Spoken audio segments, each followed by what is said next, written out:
I'm Sherilyn McElroy, and this is Romantic Romps.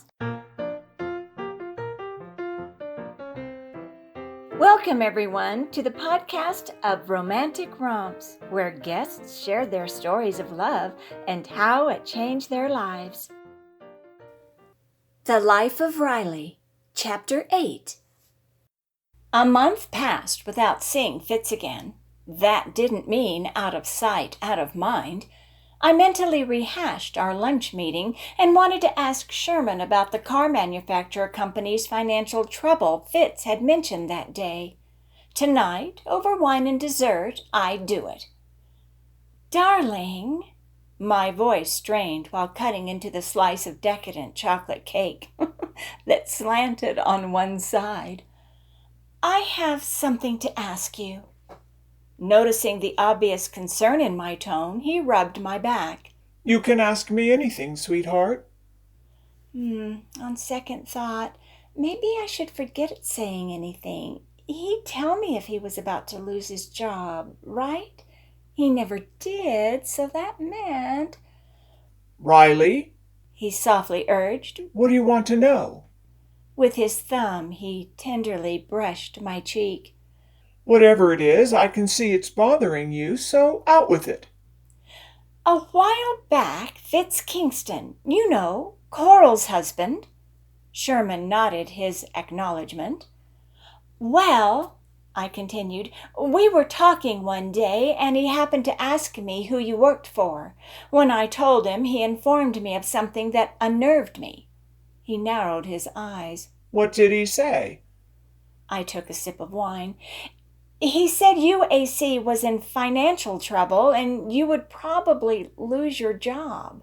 I told him he was mistaken and got all bent out of shape over his assumption. "There's no truth to his statement, is there?" He bit his inner lip, a sure sign of his deliberating how to say something uncomfortable. "It's true that UAC is not where they expect it to be after the merger, but that's why they promoted me. I am the financial fixer," he stated with air quotes. "It's my job to develop an initiative for promoting the company's performance." "So they're not going to fire you?" I timidly asked. He gathered me in his arms and, rubbing my back, eased my trepidation. "Of course not, sweetheart," he said.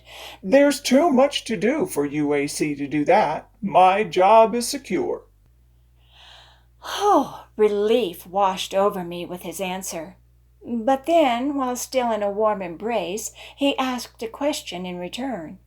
"I don't remember you telling me you and Kingston had what sounds like an in-depth conversation."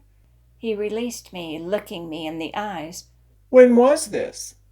"About a month ago. He and Coral were to have lunch together, but she couldn't go, and he asked me to go in her place." I took his nod as accepting my answer without reservation. "Wrong!" "How did he know about UAC's situation? Does he work for the company in some capacity?" "I have no idea what kind of job Fitz has. As far as I know, he could be living off Coral, who gives him an allowance to spend on expensive clothes and cars. But if he worked for UAC, I think he'd tell me." "I see." He narrowed his eyes. "What else did you two talk about?" I took another sip of wine and shrugged. "Nothing much after I blew up at him." His attention remained on his glass. "Why didn't you tell me about this earlier?" "What, about my conversation with Fitz, or about our having lunch together?" "Both." I didn't think it important to rehash having lunch with someone. And as far as the other, well, I wanted to bring it up, but since you never mentioned anything about it, I convinced myself that Fitz lied. Out of curiosity, though, I had to make sure. Vertical furrows creased between Sherman's brows as he glared at me. "You keep referring to him as Fitz. You call your boss's husband by a nickname?" "He asked me to, so I did." "Have you and Fitz engaged in any more revealing conversations?" "No." I stated with my own pinched brow. In fact, I haven't seen him since. I hoped that would put an end to any concern Sherman had. He nodded, picked up his dishes, and walked to the back door. "Are we done with dessert?" I questioned. He did not turn around. "I am," and disappeared into the house. Alone now, I realized my perfect life had somehow taken an imperfect turn. Suddenly, a previous conversation with my mother came back to haunt me. She told me if I worked outside the home, nothing good would come of it. I needed to be a dutiful wife like her, who stayed home to cook, clean, and raise children without questioning why. She had pounded it in my brain that a woman working outside the home meant trouble, be it she who disturbed the order of affairs or the affairs discombobulated her. The difference between us was that I wanted it all: marriage, job, and children. And come hell or high water, I would achieve my goal. The first of the trifecta had taken a hit, and because of that, the next few days were unusually quiet at our house. That all changed when we received an invitation to a New Year's Eve dinner party the following month at the Kingstons' house. "I don't really feel like going to this party, Sherman. Don't you think it would be nice if we stayed home and celebrated the new year, just the two of us?" Narrowing his eyes, he took on a dubious expression. "You always look for an excuse to go into the house of a well-to-do, so why not this time? It's unlike you." I didn't want to go because I'd have to see Fitz again, but how did I explain that to my husband? It looked as if I had no choice. Besides, I had always enjoyed getting a glimpse of how green it was on the other side of the fence. I smirked shyly. "You're right as usual, darling. I have wondered what Coral's house looks like inside, and this is the perfect opportunity to see how gorgeous it is. But why do you want to go?" He took on a very smug look. "Because I want to meet the man who raised the hair on the back of my wife's neck." He pointed at the invitation. "Mark the RSVP as a yes, Riley. We're going. End of story." He ended his demand with a tender smooch. Men. The New Year's Eve party was the event of the season. Coral invited a ton of people, including the office staff and their spouses, along with neighbors and friends. Her beautiful two-story mansion had more than enough room to accommodate everyone. Silver balloons clung to winding stairway balustrades. A 5-piece live band played popular songs on a raised dais at one end of the longest ballroom I'd ever seen. The only ballroom I'd ever seen. Along one side of the room, gold glitter sparkled on black tablecloths, covering buffet tables filled with foods I couldn't even pronounce. Pewter punch bowls, with and without liquor, laid atop credenzas. Dessert tables covered with mouth-watering delicacies lay alongside the opposite side of the room. The Kingstons spared no expense in assuring their guests had a good time. When our plates held a pile of food, Sherman and I entered the adjoining dining room where several large round tables bore name cards at each table setting. We found our name cards placed at the office staff table that included 3 couples, Sherman and I, Brandon and his wife, and one other pair I didn't know very well. Hazel, a good friend now, and Babs made up the only 2 singles at our table of 8. While we women swooned over Elvis Presley's sexy gyrations, ooh la la, I overheard the men speak about some boxer named Rocky Marciano who retired as the only undefeated heavyweight champion or some such dribble. Liquor flowed constantly, and my head filled with what felt like cotton. The way Babs smiled and giggled like a schoolgirl suggested she felt the spirits too. 45 minutes before the celebrated hour of midnight, Coral turned on the television set to CBS and asked the band to stop playing.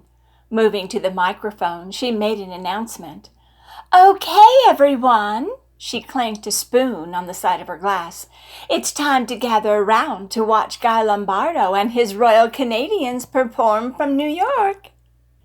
To bring in the new year, the professional waitstaff Coral hired for the evening distributed party hats and noisemakers to all those present. As the clock's second hand converged on the stroke of midnight, the promise of bringing in 1958 soared. With seconds to go, everyone started the final countdown. 10, 9, 8, 7, 6, 5, 4, 3, 2, 1, Happy New Year! We shouted simultaneously, followed by blowing the loud and obnoxious horns. This is it, the magic moment. It is 1958. A new year is born. The globe of light seemed to go out just before it touched the roof. And those letters, 1958, those figures came on slightly before the globe had touched the roof. But it's official. The new year is here. And those numbers are blazing forth on all four sides. The masses embraced their significant others and planted a huge kiss on them. Even Hazel and Babs found themselves in the arms of single men wanting to celebrate. Sherman did the same by bringing me to him, dipping me back and kissing me as if he would never see me again. Coming up for air, I became lightheaded. Could it be the excitement? The kiss? The liquor? In the entanglement of people bumping into each other and grabbing onto someone, anyone, to wish them a fruitful 1958, I lost grip on my New Year's Eve partner. A few minutes later, I spotted him with Coral on the floor space designated for dancing. She had one hand lying comfortably atop his shoulder and the other relaxed within his open palm. His hand rested on the middle of her back in proper hold as they glided effortlessly around the hardwood parquet floor to the band's rendition of "Only You" by the Platters.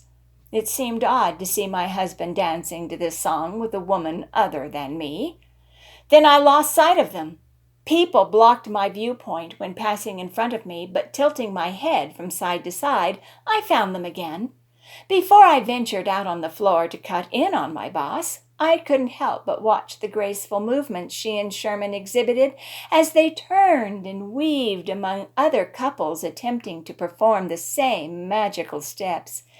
They were so good together. Fred Astaire and Ginger Rogers would have been jealous. I was. I smiled unexpectedly when Coral threw her head back in laughter at something Sherman whispered in her ear. What did he tell her that was so funny? I would ask when the song ended, which it did a few seconds later. I waited for my husband to rejoin me. Waited and waited. He had still not arrived when the band played another song. Once again I searched the crowd, only to find Coral and him standing close to one another outside the dance circle. Telling myself not to jump to conclusions, I assumed a strong posture.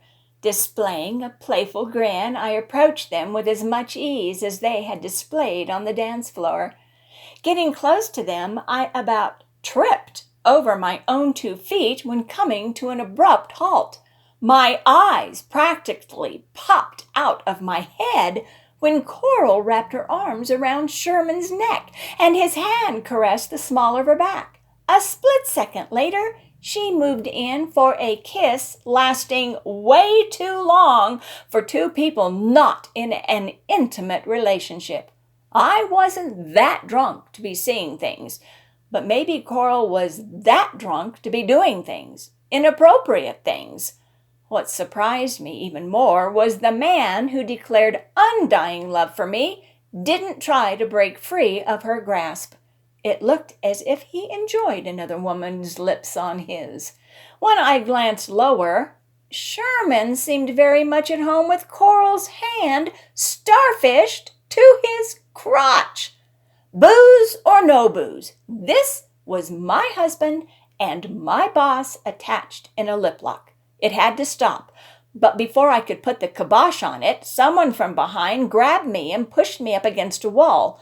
Before I knew what hit me, Fitz's lips were on mine, his tongue down my throat and celebrating in a different way. The mission of rescuing my spouse from his New Year's Eve sparkler disguised as a man-eating lioness evaporated, replaced by a new awareness. My head whirled, my breath hitched. The beat of my heart created a drum cadence within my chest as I pushed back from my presumptuous friend with eyes of cobalt blue. The trance broke when he looked over my head and took on a look of, satisfaction? Concern? Dread? I turned around to find Sherman scowling in our direction. To hide my, and his, I suppose, embarrassment, Fitz took hold of my arm and led me to my husband, who stood very much alone now. With an unpretentious smile, he gently shoved me in Sherman's direction. "Your wife wandered away from familiar territory," Fitz shouted over the celebratory noise. "As a gentleman, I thought it best if I delivered her safely back to you." My husband was no fool, and only a fool would think he was one. Sherman captured me around my waist to keep me steady. Thank you, Fitz. Sherman cuttingly replied in an indignant tone. In a crowd like this, you never know who is lurking in the shadows to take advantage of a situation. Sherman's statement didn't seem to faze our host. Fitz nodded at both of us, turned, and strode away. I assumed in search of someone else to play mouth hockey with. Neither of us spoke on the ride home. My husband fumed, my head spun, and it confused me what happened at the party with both Coral and Fitz. Thankfully, today was January 1st, meaning I could sleep late and try to remember past events when my head was not so fuzzy. Oh, until then, Happy New Year, 1958. Hope you're a good one. I didn't kiss him on purpose, Sherman, I yelled. Why are you insinuating there is more to this than meets the eye? Fitz kissed me. I did not kiss him. I saw how you looked at him when he broke the kiss. He glared at me with his brows drawn close and lips pressed tight. With that statement, I took long strides to stand in front of my husband, who sat, legs crossed and arms in combat mode at the breakfast room table. If he wanted a fight, by God, I'd give him one. How in the hell could you see how I looked at him when your lips were tangled up with Coral's? Tell me how. My glare turned even darker, like my tone, but not to the point of losing control. And speaking of Coral, I want you to explain why you allowed her to play handball with your balls. He sat immobile for a second or two before uncrossing his legs. The squirrels in that brain of his were running around in their carriage for an answer to both my questions. She was drunk, Riley. He blocked my punch. Like the rest of us. It's obvious by this accusation you didn't see me remove her hand a few seconds later, now did you? Point, counterpoint. This rattled my line of attack, but did not eliminate it completely. All right, I give you that one. What about you and her getting intimate over an eternal kiss? And I don't want to hear the same reasoning she was drunk. When he couldn't come up with a response, I crossed my arms and leaned into his personal space. You can't answer that, can you? That's because there is no answer. I marched to the kitchen where I blankly stared out the window. Sherman rose, walked over, and stopped behind me. Slowly and quietly he placed his hands on my upper arms and turned me to face him. I'm sorry, Riley, he apologized, looking straight at me with a soft glint of remorse in his eyes. You're right. I didn't see you after your kiss with Fitz, but the expression on his face afterwards made my blood boil. I tempered my rage at this atonement for starting this idiotic fight. What expression did he display that got you all hot under the collar? He tucked a strand of unruly hair behind my ear. It was one of challenge. That caught me off guard. Challenge? What kind of challenge? As if regretting he had pressed the subject, he sighed when putting his arms around my waist, tightly embracing me. Never mind. It's over now, and there's no reason to carry on about it. He broke the hug and slid the back of his fingers down the side of my face. He didn't let me respond before tenderly pressing his lips against mine. He took a breather, but remained close enough that his breath caressed my mouth. I love you, sweetheart, he murmured. And I get jealous when another man touches you like he did. He kissed the tip of my nose and cupped my face with both hands. Can you forgive me for thinking you had something to do with it? He expressed with an impassioned plea. Again, he did not let me answer. Instead, his lips zeroed in on mine, allowing his talented mouth organ to play its way between my lips, performing a symphony within the silky hollows. When my tongue met his, I coaxed and fondled it.